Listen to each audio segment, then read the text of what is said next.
ಅವನ್ ಎಂತ ಪ್ರೊಡ್ಯೂಸರ್ ಅಂದ್ರೆ ಡೈರೆಕ್ಟರ್ ಏನ್ ಹೇಳ್ತಾರೆ ಅದಕ್ಕೂ ಅಂತಾನು. ಸೊ ಈ ಒಂದು ವಿಷಯ ರಕ್ಷಿತ್ ಅದೊಂದು ಟ್ಯಾಗ್ ಲೈನ್ ಡೈರೆಕ್ಟರ್ ಜೊತೆ ವರ್ಕ್ ಮಾಡೋದು. ಸೊ ನಮಸ್ಕಾರ ಎಲ್ಲರಿಗೂ. ಅಂಡ್ ಮೇಡಮ್ ನೀವು ಕೇಳಿದ ಪ್ರಶ್ನೆ ಫಸ್ಟ್ ನಾನು ರಿಷಬ್ಗೆ ಮತ್ತೆ ಭರತ್ಗೆ ಕೇಳಿದ ಪ್ರಶ್ನೆನೂ ಅದೇ. ಈ ಕತೆ ಇವರಿಬ್ರು ಡಿಸ್ಕಸ್ ಮಾಡ್ಕೊಂಡ್ರು, ಓಕೆ ಆಗಿತ್ತು. ಸೊ ಇವರಿಬ್ರು ಬಂದ್ಬಿಟ್ಟು ನನ್ನನ್ನ ಒಂದಿನ ನಾನೆಲ್ಲೋ ಬೇರೆ ಆಚೆ ಇದ್ದೆ, ಶೆಟ್ರೆ ಅರ್ಜೆಂಟ್ ಬನ್ನಿ ಆಫೀಸಿಗೆ ಅಂತ ಹೋದಾಗ ಫಸ್ಟ್ ಹೇಳಿದ್ದೆ ಲಾಫಿಂಗ್ ಬುದ್ಧಾಗೆ ನೀವೇ ಹೀರೋ ರೆಡಿ ಆಗ್ಬಿಡಿ ಅಂತಂದ. ನಾನು ಹೇಳಿದೆ ಯಾವ ನಂಬಿಕೆ ಮೇಲೆ ನನ್ನನ್ನು ಹೀರೋ ಮಾಡ್ತಾ ಇದೆಯಾ ಮರಯ್ಯ ಅಂತ. ಅದಕ್ಕೊಂದು ಕುಂದಾಪುರ ಕನ್ನಡದ ಒಂದು ಬೈಗುಳ ಸೇರಿಸ್ಬಿಟ್ಟು ಹೇಳ್ದ ನಿನಗೆಲ್ಲ ದುಡ್ಡು ಆಗ್ತಿರೋದು ನನ್ನ ಕತೆಗೆ ಅಂತ. ಸೊ ನಿನ್ ಮೇಲೆಲ್ಲ ದುಡ್ಡು ಆಗ್ತಿರೋದು ನನ್ನ ಕತೆ ಮೇಲೆ ಅಂತಂದ. ಸೊ ಅದೇ ಅದಾದ್ಮೇಲೆ ಭರತ್ರು ಇನ್ನೊಂದು ಟಾಸ್ಕ್ ಕೊಟ್ರು, ಇನ್ನೊಂಚೂರು ವೆಯ್ಟ್ ಗೈನ್ ಮಾಡೋಣ ಅಂತ. ಬಟ್ ಅದಾದ್ಮೇಲೆ ಲಾಕ್ಡೌನ್ ಆಯ್ತು. ಲಾಕ್ಡೌನ್ ಅಲ್ಲಿ ಮನೆ ಊಟ ಬಿದ್ದಿದ್ರಿಂದ ತೀರಾ ತೆಳ್ಳಗಾಗೋದೆ. ಸೊ ಸಖತ್ ಸಣ್ಣ ಆಗ್ಬಿಟ್ಟಿನ, ಹೊರಗಡೆ ಊಟ ಇಲ್ಲ. ಹೌದು, ಆದ್ರೆ ಹೆಲ್ತಿ ಫುಡ್ ಅಲ್ವಾ ಅದು, ಬರೀ ಹೊರಗಡೆ ಗ್ಯಾಸ್ಟ್ರಿಕ್ ಫುಡ್ ತಿನ್ಕೊಂಡು ದಪ್ಪ ಇದ್ದೆ. ಲಾಕ್ಡೌನ್ ಅಲ್ಲಿ ಸಣ್ಣ ಅದೇ. ಅದಾದ್ಮೇಲೆ ಇವನು ಹೇಳ್ದ ಬೇಡ ಅನ್ಸುತ್ತೆ ನಿನ್ ದಪ್ಪ ಆಗೋದು, ಪ್ರಾಸ್ಥೆಟಿಕ್ಸ್ ಯೂಸ್ ಮಾಡೋಣ ಅಂತ. ಬಟ್ ಫೈನಲಿ ನನಗೂ ಯಾಕೋ ಸಮಾಧಾನ ಆಗ್ಲಿಲ್ಲ. ಎಷ್ಟೇ ಪ್ರಾಸ್ಥೆಟಿಕ್ ಯೂಸ್ ಮಾಡಿದ್ರು ನಮ್ಗೆ ಮುಖದ ಮೇಲೆ ಅದನ್ನೆಲ್ಲ ಹಾಕಿದಾಗ ಎಕ್ಸ್ಪ್ರೆಷನ್ಸ್ ಎಲ್ಲ ಔಟ್ ಹೊಡೆದ್ ಬಿಡುತ್ತೆ. ಅಂಡ್ ಸುಮಾರಷ್ಟು ಅಪ್ಪರ್ ಬಾಡಿ ಬೇರ್ ಬಾಡಿ ಇರೋ ಶಾರ್ಟ್ಸು ಇತ್ತು ಇದ್ರಲ್ಲಿ. ಸೊ ಹಂಗಾಗಿ ಅದನ್ನೆಲ್ಲ ಯೂಸ್ ಮಾಡೋದು ಕಷ್ಟ ಆಗುತ್ತೆ ಅಂತ ಹೇಳಿ ನಾನೇ ದಪ್ಪ ಆಗ್ತೀನಿ ಅಂತ ಟಾಸ್ಕ್ ತಗೊಂಡು ಒಂದು 30 kg ದಪ್ಪ ಆಗಿ ಆ 30 kg ನೀಗ ಇಳಿಸ್ಕೊಂಡಿದ್ದೀನಿ. ಇಳಿಸೋದು ಸೊ ಹಿಂಗೆ madam. Thank you. School days ಅಲ್ಲಿ ಒಂದ್ಸರಿ ಗಲಾಟೆ ಮಾಡ್ಕೊಂಡು ಪೊಲೀಸರು ಹೊಡೆದಾಗ ಅವ್ರನ್ನ ವಿಲನ್ಗಳ ತರ ಟ್ರೀಟ್ ಮಾಡ್ತಾ ಇದ್ದೆ.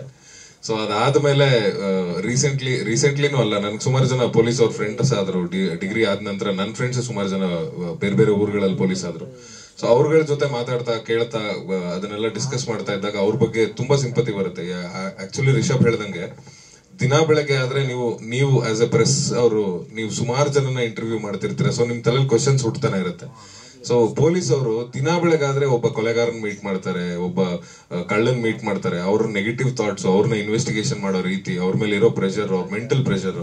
ಸೊ ಇದನ್ನೆಲ್ಲ ಅರ್ಥ ಮಾಡ್ಕೊಳ್ತಾ ಹೋದಾಗ ನಂಗೆ ಅವತ್ತೇ ಅವ್ರ ಬಗ್ಗೆ ತಿಳ್ಕೊತಾ ಹೋದೆ. ಬಟ್ ಈ ಸಿನಿಮಾ ಕಂಪ್ಲೀಟ್ ಆಗೋಷ್ಟೊತ್ತಿಗೆ ಅವ್ರ ಫ್ಯಾಮಿಲಿ ಹೆಂಗೆ ಒಂದು ಸ್ಟ್ರೆಸ್ ಅಲ್ಲಿ ಇರ್ತಾರೆ, ಅವ್ರ ಫ್ಯಾಮಿಲಿ ಹೇಗೆ ಅದನ್ನ ಸಪೋರ್ಟ್ ಮಾಡ್ತಾರೆ. ಈ ಯೂಶಲಿ ನಮಗೂ ಹೇಳ್ತಾರೆ ಸಿನಿಮಾದವ್ರು ನೀವು ಮನೇಲೇ ಇರಲ್ಲ, ನೀವು ಊರೂರು ಸುತ್ತಾ ಇರ್ತಾರೆ ಶೂಟಿಂಗ್ ಅಂತ. ಬಟ್ ಅವ್ರ ಕಥೆಗಳು ಕೇಳಿದ್ರೆ ನಮ್ಗಿಂತಾನು ವಿಭಿನ್ನವಾಗಿದೆ. ಅಷ್ಟು ನೆಗೆಟಿವಿಟಿನ ತಗೊಂಡು ಮನೆಗೆ ವಾಪಸ್ ಬರ್ತಾ ಪಾಸಿಟಿವ್ ಆಗಿ ಬರ್ಬೇಕಲ್ಲ, ಆ ವೈಬ್ನೆಲ್ಲ ಅಲ್ಲೇ ಸ್ಟೇಷನ್ ಬಾಗ್ಲ ಹತ್ರ ಬಿಟ್ಟು ಮನೆಗೆ ಬರ್ತಾ ಅವ್ರು ಪಾಸಿಟಿವ್ ಆಗಿ ಬರ್ಬೇಕು. ಸೊ ಆ ಚಾಲೆಂಜ್ ಇದೆಯಲ್ಲ, ಅದು ತುಂಬಾ ನನ್ಗೆ ಅವ್ರ ಬಗ್ಗೆ ಸಿಂಪತಿ ಆಗುತ್ತೆ. ಅಂಡ್ ಆ ಚಾಲೆಂಜಿಂಗ್ ಕ್ಯಾರೆಕ್ಟರ್ ಅದು. ಆ ಸಿಂಪತಿ ಯಾಕೆ ಬರುತ್ತೆ ಅಂದ್ರೆ ನೀವು ಸ್ಟೇಷನ್ ಅಲ್ಲಿ ಎಷ್ಟೇ ಹಾರ್ಶ್ ಆಗಿದ್ರು ಮನೆಗೆ ಬಂದ ಸಾಫ್ಟ್ ಆಗಿ ವೈಫ್ ಮತ್ತೆ ಮಕ್ಕಳ ಜೊತೆ ಇರ್ಲೇಬೇಕಾಗತ್ತೆ. ಸೊ ಈ ತರದ ಟಾಸ್ಕ್ ಗಳೆಲ್ಲ ನೋಡಿದಾಗ ನನ್ಗೆ ಅವ್ರ ಬಗ್ಗೆ ನಿಜ ಕನಿಕರ ಬರುತ್ತೆ.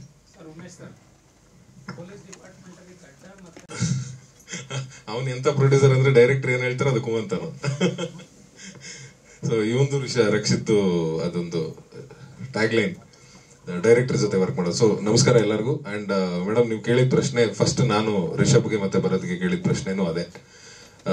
ಈ ಕತೆ ಇವರಿಬ್ರು ಡಿಸ್ಕಸ್ ಮಾಡ್ಕೊಂಡ್ರು, ಓಕೆ ಆಗಿತ್ತು. ಸೊ ಇವರಿಬ್ರು ಬಂದ್ಬಿಟ್ಟು ನನ್ನನ್ನ ಒಂದಿನ ನಾನೆಲ್ಲೋ ಬೇರೆ ಆಚೆ ಇದ್ದೆ, ಶೆಟ್ರೆ ಅರ್ಜೆಂಟ್ ಬನ್ನಿ ಆಫೀಸಿಗೆ ಅಂತ ಹೋದಾಗ ಫಸ್ಟ್ ಹೇಳಿದ್ದೆ ಲಾಫಿಂಗ್ ಬುದ್ಧಾಗೆ ನೀವೇ ಹೀರೋ ರೆಡಿ ಆಗ್ಬಿಡಿ ಅಂತಂದ. ನಾನು ಹೇಳಿದೆ ಯಾವ ನಂಬಿಕೆ ಮೇಲೆ ನನ್ನನ್ನು ಹೀರೋ ಮಾಡ್ತಾ ಇದೆಯಾ ಮರಯ್ಯ ಅಂತ.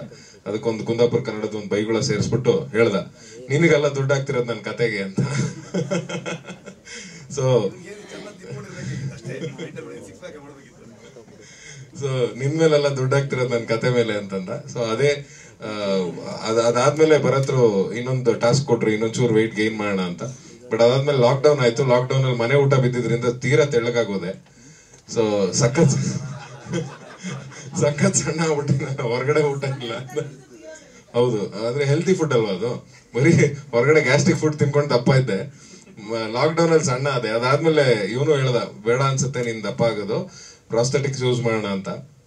ಬಟ್ ಫೈನಲಿ ನನಗೂ ಯಾಕೋ ಸಮಾಧಾನ ಆಗ್ಲಿಲ್ಲ. ಎಷ್ಟೇ ಪ್ರಾಸ್ಥೆಟಿಕ್ ಯೂಸ್ ಮಾಡಿದ್ರು ನಮ್ಗೆ ಮುಖದ ಮೇಲೆ ಅದನ್ನೆಲ್ಲ ಹಾಕಿದಾಗ ಎಕ್ಸ್ಪ್ರೆಷನ್ಸ್ ಎಲ್ಲ ಔಟ್ ಹೊಡೆದ್ ಬಿಡುತ್ತೆ. ಅಂಡ್ ಸುಮಾರಷ್ಟು ಅಪ್ಪರ್ ಬಾಡಿ ಬೇರ್ ಬಾಡಿ ಇರೋ ಶಾರ್ಟ್ಸು ಇತ್ತು ಇದ್ರಲ್ಲಿ.